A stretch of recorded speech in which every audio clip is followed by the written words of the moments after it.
ॐ गणानां त्वा गणपतिगं वामहे कविं कवीनाम् उपमश्रवस्तमं ज्येष्ठराजं ब्रह्मणां ब्रह्मणस्पद आनशृण्वन्नोतिभिस्सीदसानं श्रीमहागणपतये नमः। प्रणो देवी सरस्वती वाजेभिर्वाजिनीवती दीनामवित्रवतु महासरस्वत्यै नमः। गुरुर्ब्रह्मा गुरुर्विष्णु गुरुदेवो महेश्वरः गुरुः साक्षात् परं ब्रह्म तस्मै श्रीगुरुवे नमः। गुरुवे सर्वलोकानां विशेषे भवरोगिणां विधये सर्वविद्यानां श्रीदक्षिणामूर्तये नमः।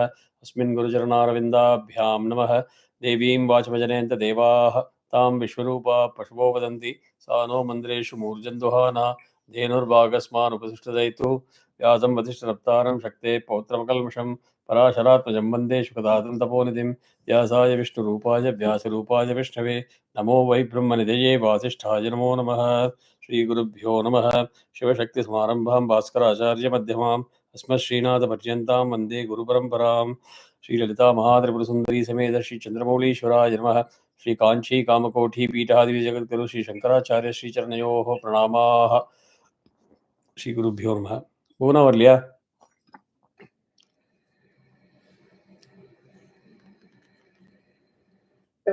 ஓ ஓகே. நீங்கள் இதில் லேண்ட்ஸ்கேப் மோடில் பண்ண போட்டுக்கோங்க ஒன்று உங்களுக்கு. என்னோட கம்ப்யூட்டர்ல பவர் இல்லாதனால போன்ல போடுறேன். No problem. So இன்னைக்கு we will do the script I had already shared in the morning. So download பண்ணி வச்சுருந்தீங்கன்னா உங்கள்கிட்ட இருக்கும். Mantra number 2 and mantra number 3 is what I'm going to focus on and then go into a little bit of detail. Mantra number 2 is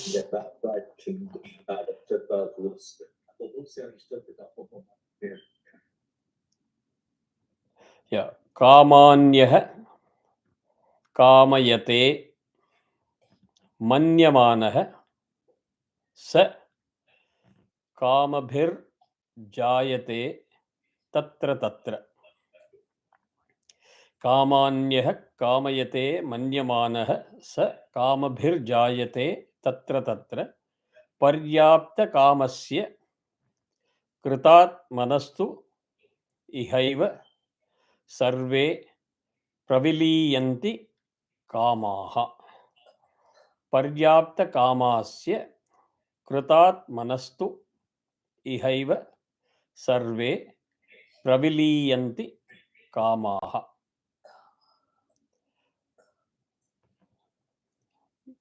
यह அப்படின்னா one who. மன்யமானஹ அப்படின்னா having pondered over. Pondered over means you have thought over. நம்ம யோசிச்சிருக்கீங்க அதை பற்றி. Come on, the objects of desire. காமயதே, wishes. சஹ, one. காமபிஹி, by those desires. Tatra tatra, there. Jayate, is born. Paryapta kamasya, of one whose desires have been satisfied or fulfilled. Satisfied or fulfilled. Kritatmanah, of the man of self-realization. Kritatmanah, of the man of self-realization. Tu is but. Sarve, all. Kamaha, desires. Iha, here, in this life. Praviliyanti, disappear. உங்களுக்கு script கிடைச்சதா? Struggle பண்ணல இல்லை correlate பண்ணுறதுக்கு? Ram Ram. What did you say for Praviliyanti? Disappear. Praviliyanti.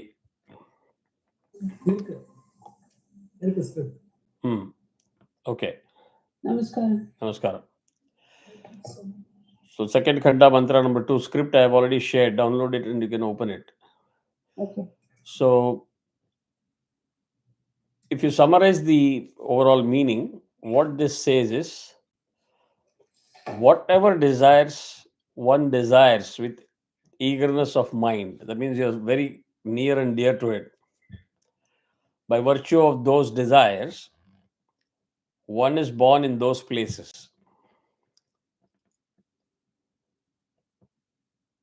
So we cannot have a very crooked argument. Oh, does it mean that if I want the citizenship of America, I will just desire to be born in America with a sincere eagerness, so that I'll automatically be born in America? That's not how it works. Bottom line is, if you have very strong desires of certain things, you will be born because of those desires in those places. Because God is not like Modi, He doesn't give any guarantee. Right? So, bottom line is, if you have desires, you'll be born in those places. But if those desires are satisfied, especially a person who is a self-realized person, they don't have any more desires, right? So their desires are either fulfilled or satisfied or destroyed. So desires of a self-realized person disappear in this life, which is another way of putting it, that once you are able to disengage yourself from all kinds of desires, you progress towards self-realization. Any disagreement on this? And does anybody have any desire to disagree? So the thing is about desires is also connected to, as you said, like you are born there, so that that deep down impressions, or the deep down desires. Sometimes you're not even conscious of it. You're saying that for those cravings go, you manifest in certain places to fulfill those, so that that part of the journey is over towards liberation. Is that mean that? Because I also read some article long time back that actually, to a great extent, you choose where to be born, which family to be born, which situation to be born, or is that your karmas pull you towards that to fulfill? The latter is true.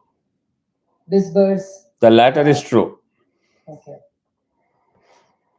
Okay. So, moral of the story, don't have too many desires. Because if you're not able to fulfill it, you'll keep coming back in circles. No, but the thing is, see, about desires, there are sometimes you don't have control over it. You may try to suppress it, but suppressing doesn't work, because that is the whole point of when we had one of those discussions where you need a guru and you start when you do your constant. Yeah, you're shocking me like what Padmaja did in the UK India batch. She understands everything of whatever I've explained. Manas, buddhi, intellect, whole process elements, etc. She kept everything aside and then she said, okay, a very generic common man perception of how things work. She said that ahankara, I creates impressions. I said, wow. No, if you say yes, that means you're also in the same boat. No, I'm not saying that. Okay. What I'm saying is, you have that unconscious. Sometimes you may not realize you have some deep down. Okay, so here is what I would suggest to all of you.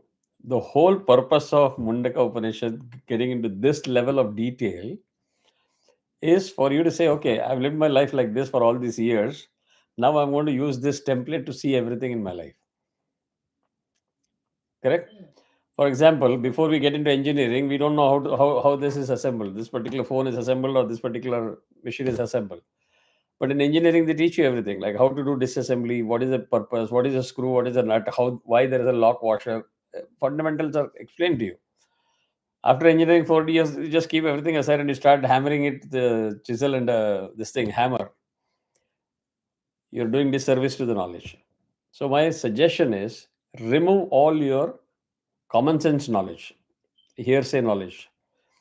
I've walked you through a very detailed, step-by-step, elemental introduction of all the things. When you start looking at something, then your mind should work. Oh, now I'm seeing something on the window. That means this impression from my eye is going through to my brain to the chitta. Chitta is where the memory is where it is creating impressions. That process has to be sort of reinforced and revised over and over again. No, that does come to some extent. Correct?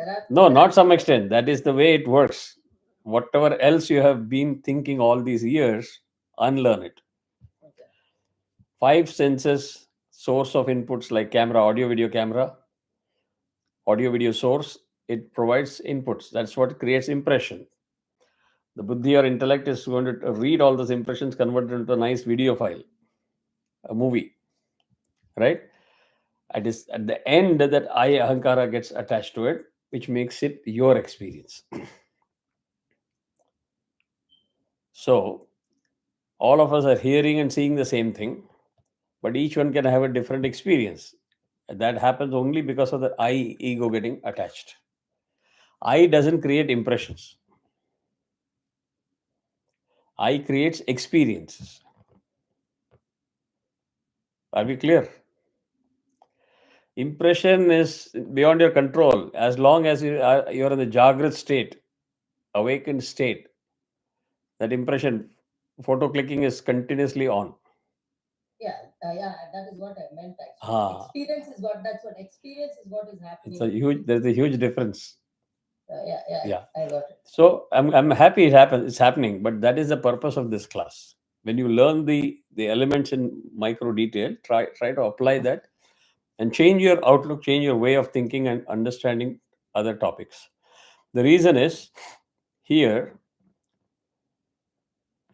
most of you are with me for the other classes also. I've been saying this over and over again.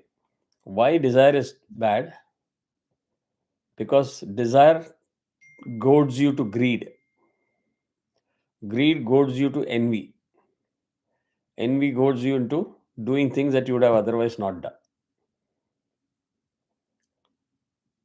Yes or no? That's where the problem starts. You're certifying yourself that I'm going to be born again and again now. Instead, if you understand that this desire is arising out of all these impressions and experiences that you form in your mind, control the mind, how it responds to all this. In the last class, we talked about the stimulus and response. Correct? Usha, you probably did not watch the video. So there, if you see something, your mind instantaneously responds to that. So seeing or hearing or whatever may be the source of input. It goes into a million-mile speed and it thinks of thousands of things. Negativity. So it's a spike of activity. Then suddenly it stabilizes and there is a lull of the activity, complete lull. You're clueless what you need to do. And then comes your experience that comes and says, okay, no, last time I've seen this happened like this, so it has to be like this. You start drawing conclusions with some algorithms. This is the whole process of how mind works. So the clue of saying, how do I get detachment from all these things? How do I withdraw myself from this? And if I have to go towards the path of self-realization, is one, you must believe that there is Atman, that pure self, absolute, right? Pure consciousness. Second is to say, I need to start working on this attachment business. Working on means what? Develop the mind. Develop the mind means what? Control the stimulus and response mechanism. Now tell me what is the missing element in the entire story so far. Everything looked very attractive. There is a very fundamental aspect that is missing. The determination. Okay, no. No? Which comes with sadhana. That is okay. Perseverance, determination is good. I'm not saying it's a wrong answer. It's not the answer that is I'm looking for. No, I'll tell you my argument. Sure. So if you do more and more sadhana, then your mind gets more trained. Then it will help you respond to the stimulus in a certain way, which will lead you in the right path. So by way of that, you can control that. Okay, I'll give you a hint. When I'm saying something is very important is missing in what I said, the whole formula. Okay? You are hungry. If you eat, there is a process of digestion that happens. And I'm putting a leaf in front of you or a plate. And if I ask you what is the question, what is missing, you can't say taste. It is in the ballpark area, but it is not the main answer. So keep thinking for another next 10 minutes. I'll finish the next mantra also, and I'll come back to this if it lights a bulb in you, right? Something in this I didn't cover. Very important element. Focus, concentration, what we are doing. Which is very similar to sadhana. Sadhana is training your mind through focus. Oh, okay. Yeah, but you're coming closer to the answer. Let me tell you that. Oh. Okay, so here the Shruti tells that whatever the cause of the man's birth is the desire. And I gave the example in the morning to the morning batch. If you're all familiar with the Antyeshti process, the whole 13-day ritual, right? What happens at that time? 13 days Samaradhana, right? No, 13th day is Shubham. But what happens? Why this 13-day? It's like a morning time, right? It's a morning. Yeah, but what happens? What happens? It helps the soul to leave this world of its bondage. Which means the soul was floating around? Detachment. The body needs, the soul needs to go. Correct. So the soul is still around and it's really Yeah. destined. So we have to. That is the main thing. Yeah, detached. We have to get rid Got of it? those. Yeah. So what do you do for that? For that, whatever the wish, we have to fulfill that wish sometime. The people. It's a very crude process. It's a very crude process. You cook without salt. Create dislike for the. Correct. Adachi அப்படின்ட்டு போவா. Oh. That is the purpose because of which you do without salt. Oh. Salt also is a medium which people say both in the north and the south. It binds you through gratitude. You don't have to cook anything. You just have to give a piece of a bag of salt to somebody. They feel indebted to you. கடன்னு சொல்லுவா. Salt கொடுத்தா கடன் கொடுத்தான்னு சொல்லுவா. Yeah, you become rini, they say. Yeah, rini, right? Namakka, they say, right? So the 12th day, no, they cook without salt. Huge quantity. Prabhudavali பண்ணி பெரிஷா பண்ணுவா. Like it's a huge quantity because the soul has grown in size in terms of massive size. You keep offering all the food but without salt. That is the key part. It says, I can't eat this food and I can't live here. If you don't want me, I'm going. Okay, thank you so much. Go. We have been telling you to go. You've done your job.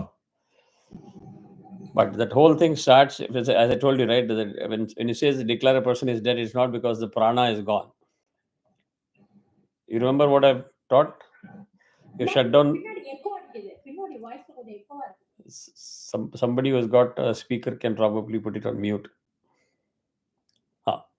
Better, huh? So the shutdown starts 3-4 days prior. எத்தனை different வாயுஸ் இருக்கு, ஒவ்வொன்றா shut down ஆகிட்டு இருக்கும். கடைசியா போகிறது பிராணா. That is why it says, oh, prana gone means dead, nothing left. Clear? So அதே மாதிரி the desire is what keeps that soul also still attached. I should have done this. நான் உஷாக்கு ஒரு பெரிய படம் வாங்கி கொடுத்துக்கலாம் அப்படின்லாம் தோணும். பொண்ணு கல்யாணம் பண்ணியிருக்கணும், or the boy should have been sent to Harvard. Thousands of desires. Or iPhone 16 even before it is launched. Don't get caught into that cycle. So I'm reminding you, there is one element that I did not talk in the whole process, which is the answer to where you start and why you start. I'll also give you a clue. That component is being discussed in the next mantra. Okay. So the next mantra is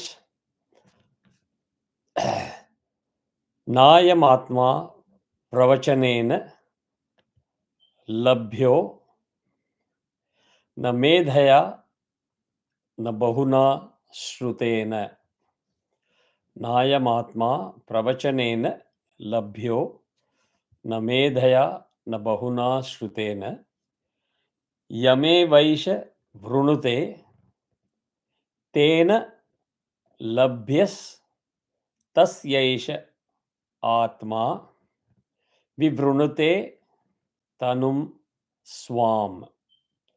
Yame vaisha vrunute tena labhyastasyesha atma vivrunute tanum swam. Ayam means this. Atma is Atman.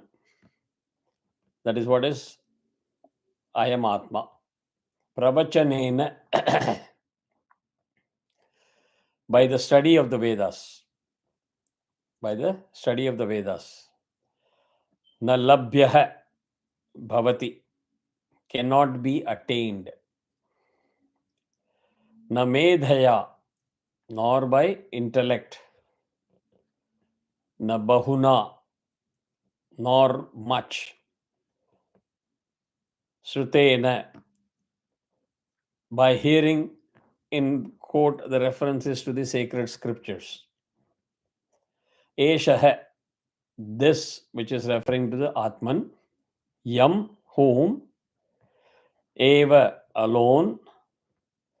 Vrunute, chooses. Tena, by him.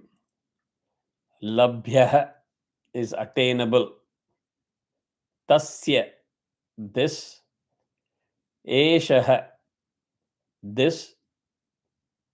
Tasya is his. Eshaha is this. Atma, Atman. Swam, its own. Tanum, form. Vivrunute, reveals. Now, whatever I'm going to say, it's going to make you fall off your chair. So hold your chair tight. It is also, you can mark this mantra for the rest of your life. Why you cannot use selective quotation from Indian scriptures to make your point. If you have already developed a crooked argument, you cannot use selective references, selective lines, selective words from scripture saying, oh, Bhagavad Gita says this, Narayanyam says this, Devi Mahatmyam says this, etc., and put your own definition. I'm sure all of you would have heard our gurus explaining Devi Mahatmyam in full. It's a full compendium of 700 shlokas in total. So any meaning of any word or any shloka has to be understood in the context of that particular chapter. You cannot just selectively use it without knowing what was said before, what was said after, and draw your own conclusions. Point number one. Point number two, internet knowledge is dangerous because it's self-reading. You have no validation, and you start building on that, and you think that you have attained self-realization. Then there is a serious problem. You need somebody who has done more work, more research. Also, that person has validated that knowledge through multiple sources before it is given to you. So you need somebody who is a guru who can walk you through, on whom you can put that trust and faith. And you have to start at face value. That is where you start your journey. It is not the end of your world. It's the starting of your journey. Then you start doing your course corrections in your daily life. Then this is how I used to think about everything. With my newly attained knowledge, let me put a different prism, different lens, and see how the world is looking right now. Pay attention and focus to things that are happening, things that you would have otherwise missed because of lack of knowledge. And that is how you sharpen your information database. This is a very essential process. See, I'm teaching everything in a very, very elementary mechanical form, in a very layman's language, so that it is easy to understand and comprehend instead of trying to make it over complex, right? So apply the principles that you're learning in your day-to-day life.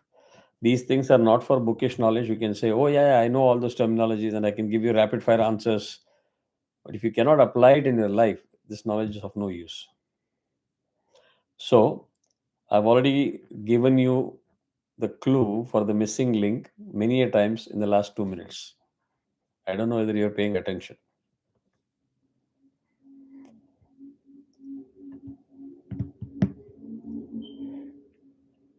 The key word is knowledge. You can have organs, impressions, intellect, buddhi, ahankara, everything. If you don't have knowledge, you're for sure not going to do any self-realization.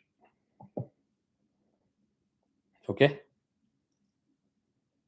That is what this is saying. I'm hoping everybody is paying very deep attention. If somebody says, "Oh, I have read all the Vedas, I'm perfectly in line for qualified for self-realization," answer is no. The mantra is very clearly starting with that. Pravachanena, by the study of the Vedas. Second, another category of people. I don't know Vedas and all. Who has got all the time to do all this? I'll put CD of all the pravachans that I know.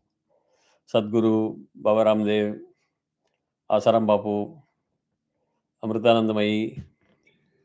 The list goes on and on and on. I'll keep listening. I'm going to attain liberation. Absolutely not. I'm not saying it. This is what the mantra is also saying it. Correct? So there is no shortcut. The only way you will get on the path of liberalization or self-realization is, liberation or self-realization is through acquisition of knowledge, validated knowledge, which is also the starting point between the conversation between sage Angirasa and forgot who came and asked the question. Okay, that's also homework for tonight's class. Gathering knowledge, right? Because he divided, even that time, the hint was given that if you studied Vedas, everything, it's all about lower level knowledge. It's not a higher level knowledge. So I've given you the answer to the missing link. What is the next missing link in this process?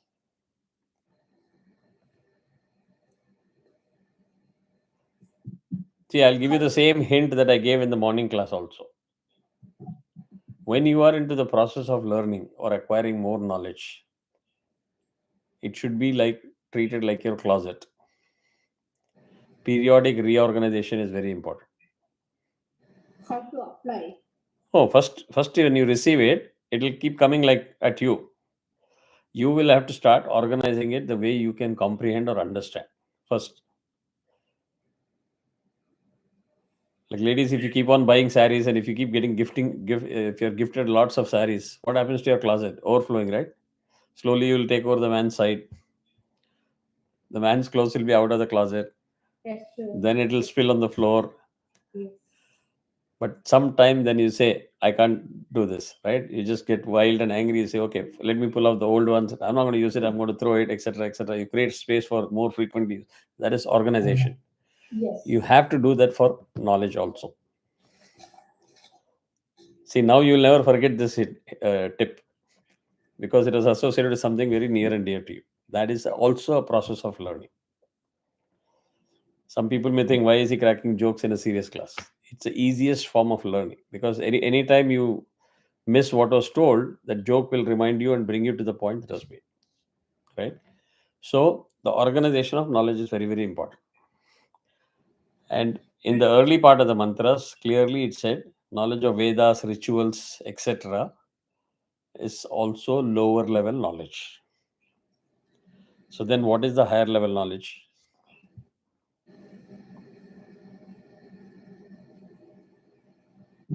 What is the higher level knowledge?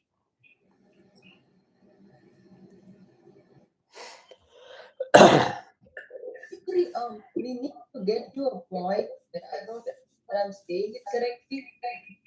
Could be Your voice is breaking up. I don't know whether it is only for me or for everybody. For us, yeah, for everyone. Yeah. You want me to come? No, it's okay. Now it's clear. Go ahead. It could be more about looking for divinity in everyone. Is it that start looking at not No. because you have the constant thing about judgment about anything new that's happening. It's an unconscious judgment. Somebody should jump at this word. What you used just now. It's one of the most frequently used term that I start my counseling with. Yeah. You remove the judgment, the J element, you're progressing well towards the divine aspect that you're talking about, right? No, I'm not talking of that. The point is, let me ask a simple question. If I ask you about where do you live, you have the answer, right?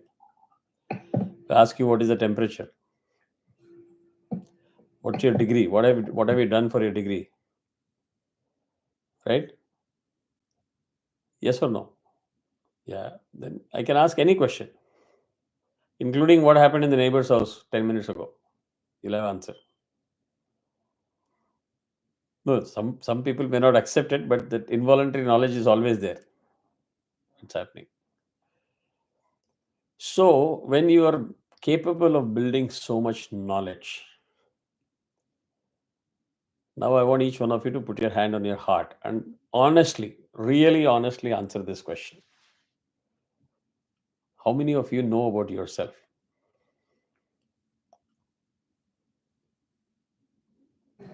See, it's only one person is willing to say it loud and sincerely. No, I Some would people say are some people are hiding their face. Some people are saying, I don't. I really don't myself. I said I don't know about myself. Still, almost 60. Still. Bhuvana is saying, I can't say I don't know. I know something, so I won't say I don't know. something you will always know. Like at least you realize after some time to some extent. But See, again, if I don't want to go into the details of what is no. No is a very, very deep word that is being loosely used. There is a difference between awareness and knowledge. You can hear me say pranas 5 times in 3 classes, and you can say, yeah, I know. And if I ask you, what is a prana? I don't know. So it is awareness. You have heard about it. You have some hearsay information about it. Knowledge is when it gets part of your system, becomes part of your system. You know the subject. Not necessarily at the PhD level, but you know the subject. That is different from, I heard about it and I know pranas means this. There's a lot of difference. So the truth of the matter is, we are never taught because there is no system by which you are taught while you're growing up to know about yourself.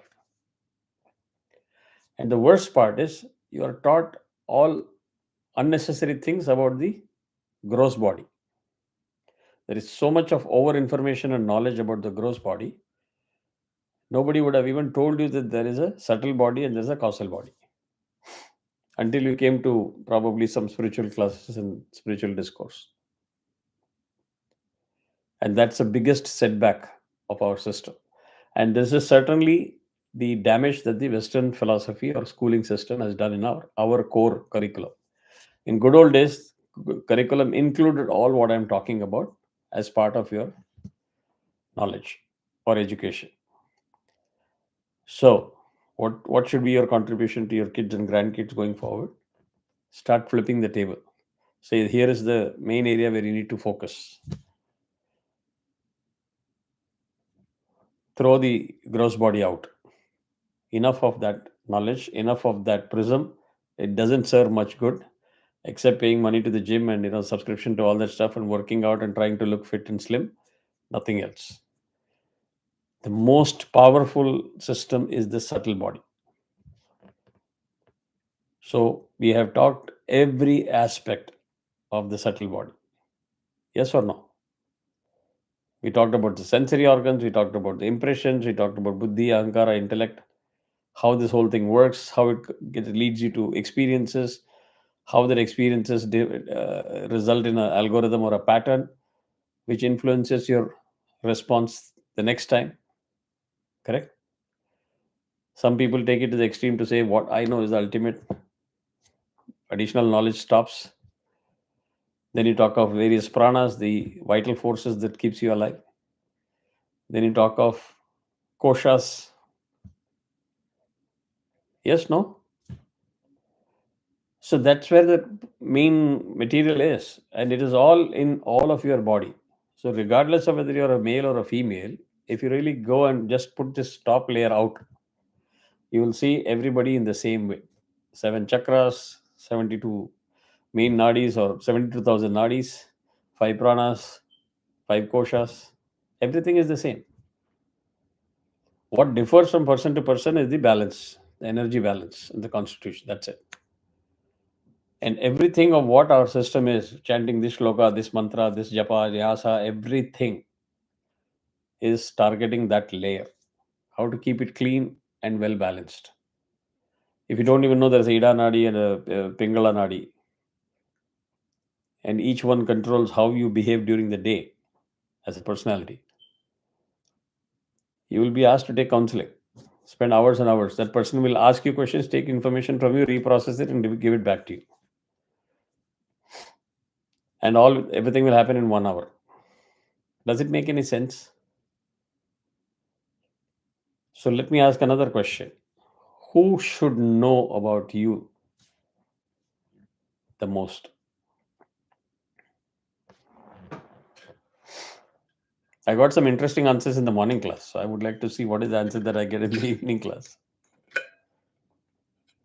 I think mothers know to a great extent. Sorry? Mothers know to a great extent. Okay. My parents. That's a very interesting dimension, which I didn't get in the morning. Yeah. Same. Like my parents. Okay. No other answer? Bona is playing it very safe. She says, I don't want to say anything today. Is Karadiya number. Will know. The person itself will know. Okay. Ram? Aham will not. There you go. That's the correct answer. Rekha says, I don't want to get into this business of answering. No. See, I'm not making fun. I'm trying to highlight to you the fear element.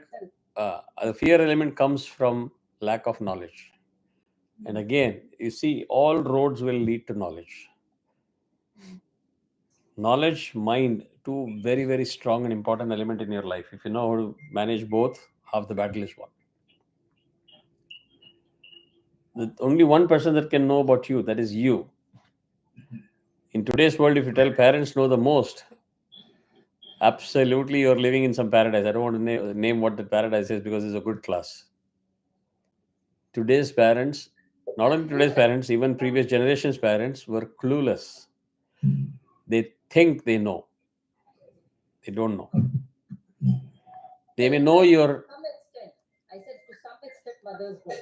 But I do agree that what she said, because there are a lot of dark secrets which you will know only about yourself and nobody No, will I know. don't want to attach a negative connotation. Okay. Let us not use the term dark secrets because it is not a secret. You are ignorant about yourself. That's about it. Okay. As long as you're willing to accept it without ego. I didn't know. I'm very honestly telling you this. I've shared with many of you who are attending all my classes. I have used this as a very powerful tool in acquiring knowledge. There are people who have come and asked, how is it that you talk about on so many subjects? Am I an expert on all the subjects? Certainly not. Can I be classified as a good generalist? Yes. But how is it possible?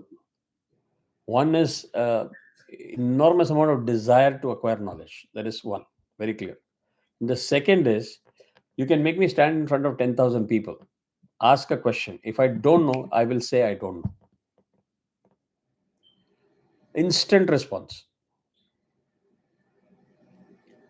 And the principle behind that is that 10,000 people may laugh at you, mock at you. Yes, possible. But that will be the last time they can mock at you and laugh at you. Because the next second, once the answer is given, you are knowledgeable, you're off of that list. When you don't want to accept it and confront it, and you want to keep that projection that I know everything, that's where the stress builds up. And then you start looking for knowledge that is incorrect. Doesn't make sense. There's no harm in saying I don't know.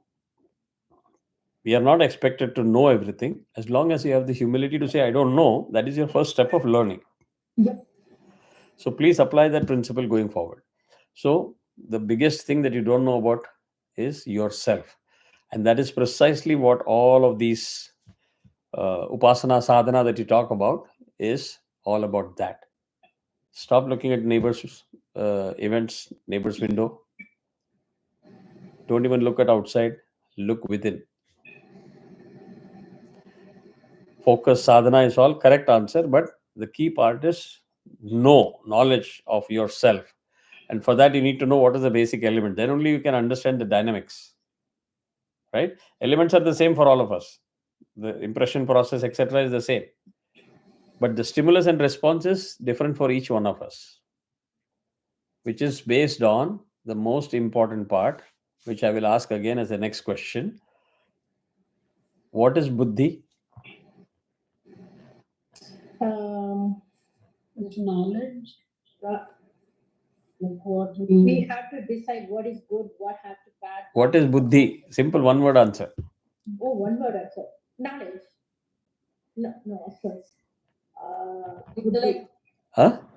Intellect. Perfect. So what is required for this intellect to work? Prerequisite?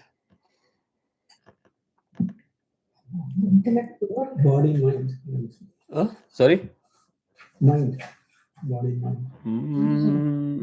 Not the spot answer, correct answer. You're in the ballpark. Certain experiences will make you analyze that. You're close to the answer. See, again, Anu, you're going into the common man's way of answering questions. I'm saying start putting this whole process that I've explained to use. Collection of knowledge and convert into intellect. You need to have Atman, you need to have a Chitta. No, I'm going to stop you. That is another tip. Sometimes you look for answers in a very complicated way. Try to keep it simple. Okay. I have already explained the process. Even in this class, I've explained it 5 or 6 times. The whole process is the 5 indriyas put that impression. The impression is stored somewhere in the chitta, memory. The impressions are there in the memory. Only then the intellect, buddhi starts working on it, right? If this first part is empty, what is this going to do? Reading error. Application of knowledge. Not application of knowledge. Don't complicate it. I'm just saying the data, pure data. Information. So if you're looking at it, it's dark. That means it is evening. There is a window because there is a window. You are told somebody has told you if the appearance is like this, it is a window. If the appearance is like this, it's a door. If the appearance is like this, the chair. These are all information that is already there. And when your sensory organs see that, it compares, and that's how it stores continuously. So when I'm looking here, I'm recording a window, door, chair, table, everything, multiple. It's not like one at a time. But in the absence of this data, what is the intellect going to read? படிக்கிறதுக்கு ஒண்ணுமே இல்லையே. Data இருந்தா தானே படிக்க முடியும். Storage, like Storage இல்ல, data. Keyword is data. data. Okay. What happens to the data? You can say it is stored. Where it is stored? Chitta. How it is stored? Different question. So this is how you need to learn. When you have knowledge, right, you should not just be in a very generic form. Start breaking down into a very process-oriented format. Then only you will get to the bottom of it. So essential part is data. So what happens is buddhi is nothing but a logical dimension of thought. Moment the data is there, you won't keep quiet, no? It's natural. If I tell you something immediately, you will be very inquisitive to know more. Your mind starts working. That is what that intellect is doing, correct? So I'm trying to take you to the point where there's this main flaw in our modern day system. Let's say all of us have got 1 gigabyte of data in our head. One person can come up with 10 ideas with that data. Another person can come up with 100. Third person can come up with 1,000. The fourth person can come up with 1 million. Will you say the person coming up with 1 million is more intelligent than the person coming up with 10 ideas, 10 thoughts? First of all, do you agree that with the same data, each one can have different level of thought? There is an agreement there? Okay. So would you say that the 1 million is super smart and more intelligent than the 10? No. Why?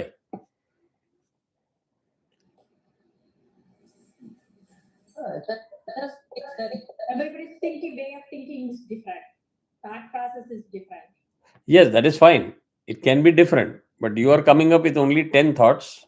She's coming up with 100. They are coming up with 1,000. She is coming up with 1 million. So can we all conclude that she is intelligent, most intelligent? No. These 10 ideas may cover all those 1 million. So the 10 thoughts could be equal to 1 million thoughts. Same.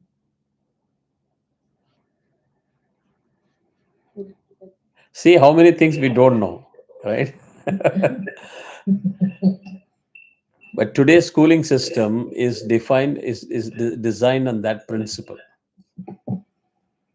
At best, what you can conclude that person has got a sharp intellect. You're able to process at a rapid rate Oh, because you're taking the measurement within a snapshot of time window. Correct? So you cannot assume that the graph is linear. You cannot assume that because it is 10 in this minute, the next minute is going to be 10. The next minute is going to be 10, right? It could be 10 now. 2 minutes later, you could be at 2 million. Who knows? We don't know. There could be starting trouble, right? So that whole notion of doing comparison by way of this thing is incorrect. It doesn't make you intelligent. It only means you've got a sharp intellect, which means you've got a very good reader. That's about it. Right? So what is the next component in this whole thing? The 4 elements that we talked about.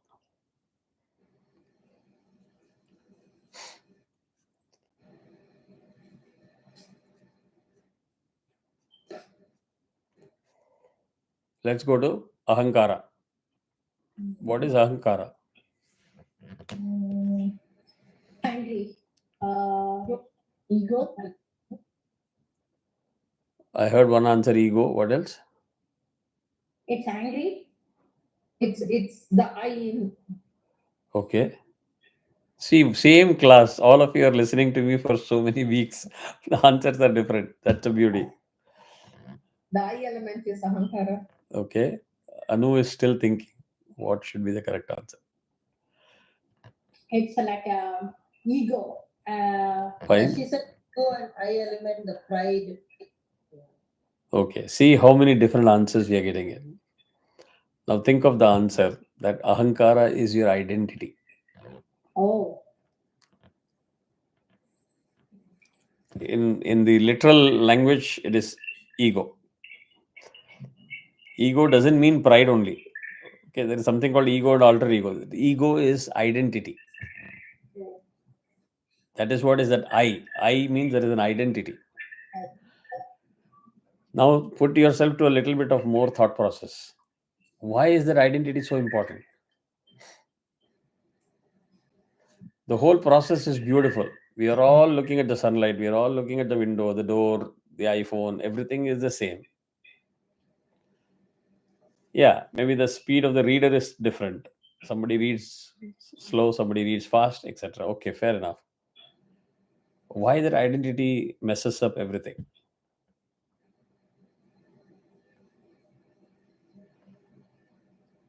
That mute, you're on mute. Mute. Every I element has a mind.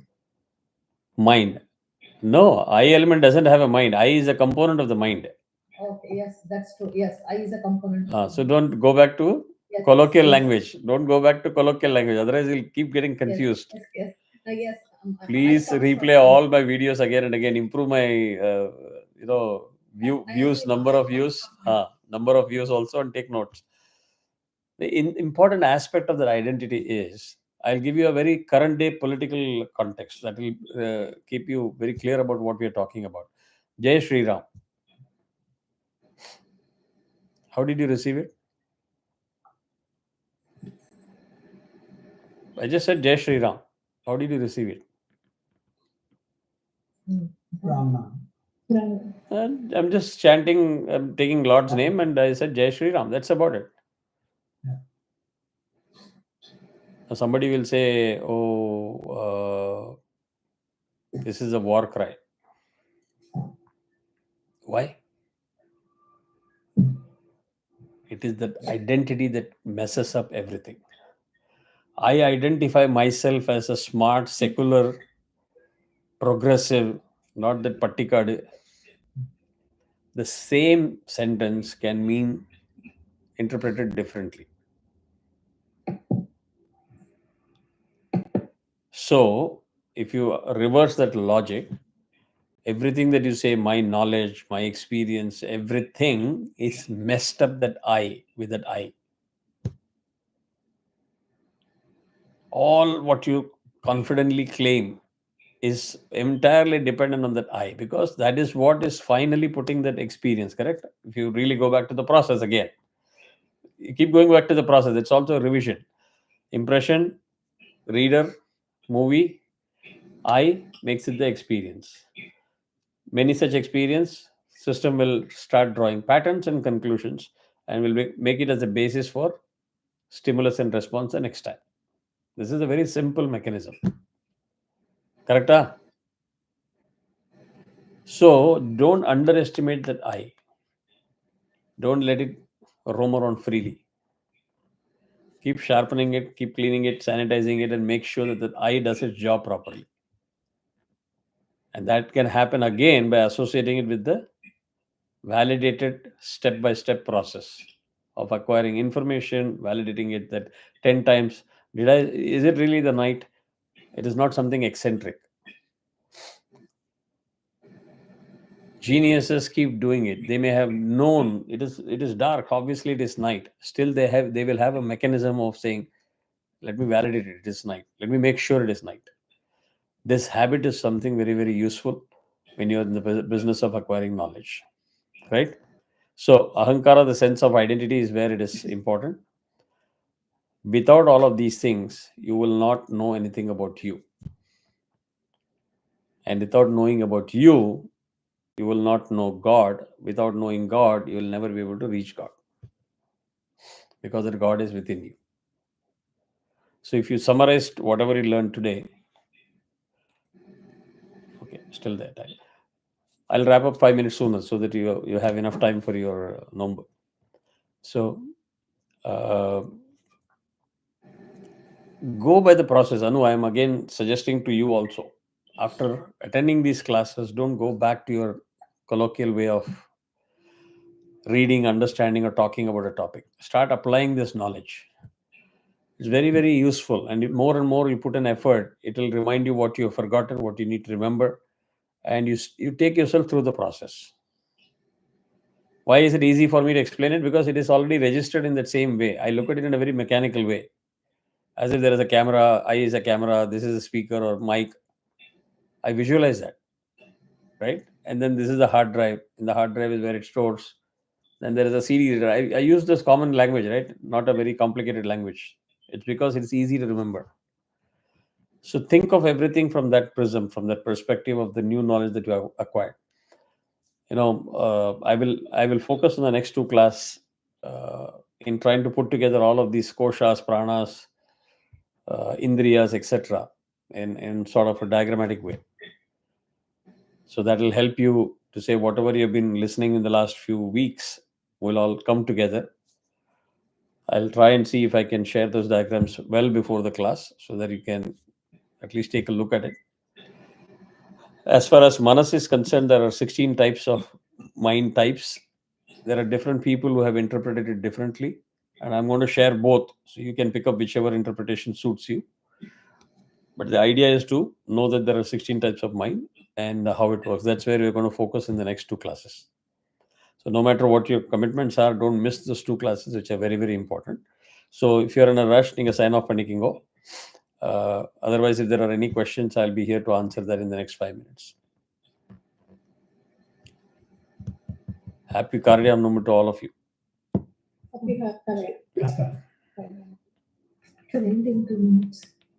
Any question, any doubt? Anu says, let me now digest whatever you have told today. I have to validate it and I'll get back to you.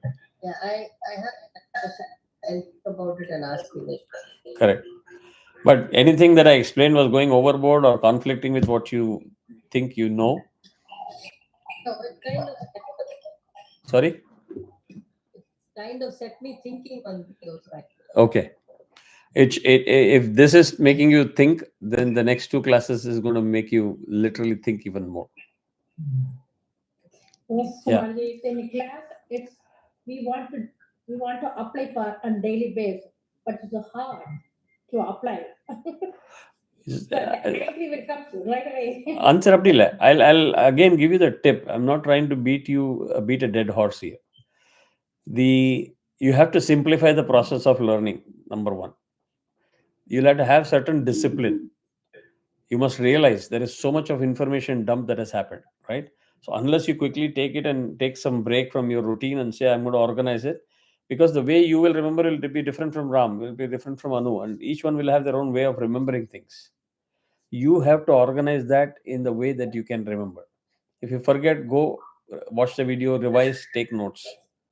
Some people are good in figures, diagrams. Some people are more of verbose explanation. So it depends on your pattern.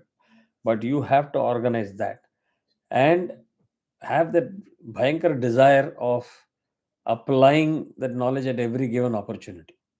Sometimes it may sound really over engineering in a simple situation, but your attempt to apply that knowledge will expose you how much you remember, what you have forgotten, what you need to understand, and there will be 1,000 questions.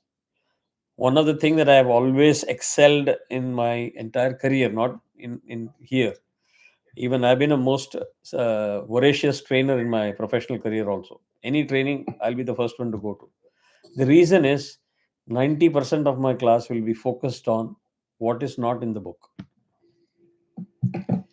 It's very easy to read the book and explain that I have explained the concept. The most difficult thing that you will realize after your class is over is situation that was not explained in the book, how you're going to deal with it, including cooking.